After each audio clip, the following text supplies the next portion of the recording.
Hey Canucks fans, now that the dust of free agency has settled, where would you rank the Canucks in the Pacific Division? I'm Canuck Clay. This is my Canucks take on one take. It's Clay's Canucks commentary for Thursday, July the 21st. If you're new, here's what you should do. Hit the subscribe button now for daily Canucks insight that's positive, timely, and trustworthy. Thanks to everyone who has got me to the 9,200 mark. We are slowly making our way to 10,000 subscribers, so thank you. And thanks to all the members who joined me for my members-only live stream last night. It was the first one with this inflated group of members due to a lot of the membership gifting, and we had a great time chatting last night. So once again, thanks to all the members for your support and for joining me last night. A question that always comes up in my live streams, members or regular live streams, is where do the Canucks rank now in the Pacific Division? Given that we're now a week out of free agency, given how the Canucks improved their team, at least up front, they're the same in net and they're still trying to figure out what they're doing on D. But I think we'd all agree that as of right now, especially with JT Miller still on the roster, you could argue the Vancouver Canucks should be a better team than last season, especially a full season under Bruce Boudreau, continue the momentum that they gained from the last two-thirds of last season. So some are hopeful, and not even more than hopeful, some are thinking and predicting that this is going to be a playoff team.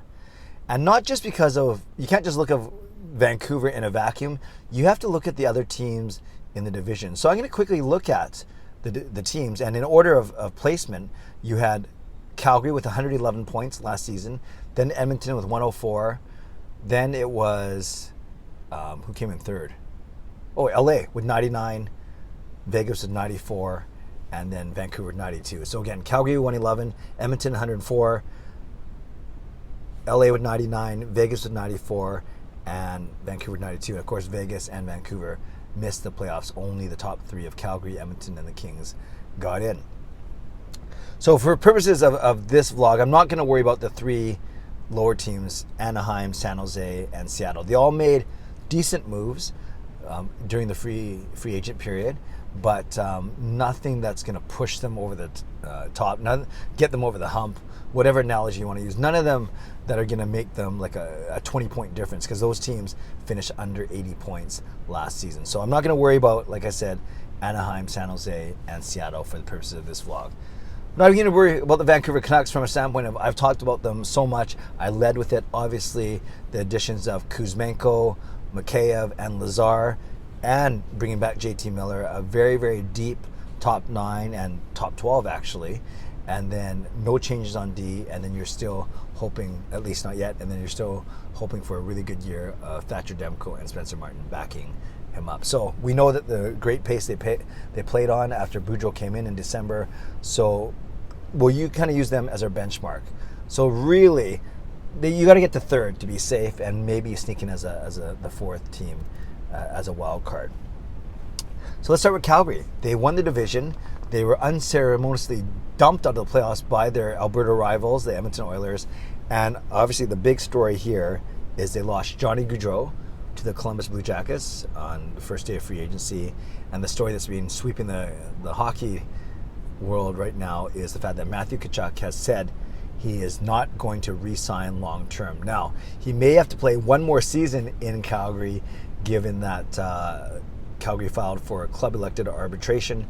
The arbitrator will likely award a one-year contract, but that's not going to do anyone any good. I think, from all reports, the Calgary Flames are trying to shop Matthew Tkachuk now. So Calgary, obviously, that is a massive blow. That's 200 points out of your lineup, 80 goals. That is Johnny Gaudreau and Matthew Tkachuk, arguably your two best forwards. So there's no doubt, given that Gaudreau left for nothing and Tkachuk, you might get a young player back, but how much of an impact is that player going to make? So there's no doubt that Calgary is going to take a small step backwards, or maybe even a big step backwards. They're my least favorite team. I don't hate them, but they're my least favorite team if I had to pick one. So I won't be that sad. I like Markstrom, I like Tanev. I appreciate all they did for the Canucks, but I'm not sure if they have enough there. They still have Monahan, Mangiapane, and others, but will they be good enough to... I certainly don't think they'll be good enough to win the Pacific Division. Will they even be good enough to stay in the playoff hunt? So Calgary takes a dip down. Edmonton, as much as I hate to say it, I think they've had a really good offseason. They unloaded Zach Kassian and unloaded his entire salary. Didn't have to retain any salary or throw in any sweeteners. And then they signed Jack Campbell, who should solidify them in net, at least be better than the combinations they've had in the past few seasons. And then they re-signed Evander Kane and Brett Kulak on D. And Kulak came over from Montreal at the trade deadline, and then Evander Kane obviously was a good late addition for them as well. So admittedly, the Oilers didn't get much weaker. Zach Kassian was pretty much a non-factor, and you still have two of the best players in the world, McDavid and Draisaitl, and now and also they get money freed up from the Duncan Keith retirement as well. So yes, they lose Keith and Kassian, but then they re-sign Kulak, they re-sign Kane, and I think the Oilers are going to be just as good last year. So if they came in second, and we think that Calgary is going to drop, then maybe the Oilers win the division this season. In third place was the LA Kings. They haven't done a lot, but the biggest thing they did do was trade for Kevin Fiala. And they got Kevin Fiala before the free agency period opened, and he makes a top six even better. They re-signed Adrian Kempe as well. So you have guys like Deneau there as well, and then Kopitar still there. I just said Deneau, Kopitar, and then Fiala, and then others as well, Arvidsson. So they're a pretty good team in the top six. I like a lot of their young players too, like Kaliev and Velarde and Quinton Byfield. So there's a lot of potential for this team to grow as well. On D, they're still not the strongest. They're still Drew Doughty, of course. There's still Alex Edler, who re-signed, but they're not as strong in D. And then the goaltending's always like good enough, especially with Cal Peterson coming up. So I do think the Kings are also strong. The addition of Kevin Fiala will help a lot. So I do think the Kings will either stay the same or get a bit better. And then that leaves Vegas. We know how bad they've been managed, how they had to basically give away Pacioretty and Dylan Coghlan, excuse me. How do you say his last name? I should have looked it up before. Coghlan. Dylan Coghlan? Maybe let's go with Coghlan. Dylan Coghlan. They had to basically give those two guys away to the Carolina Hurricanes because of their cap troubles.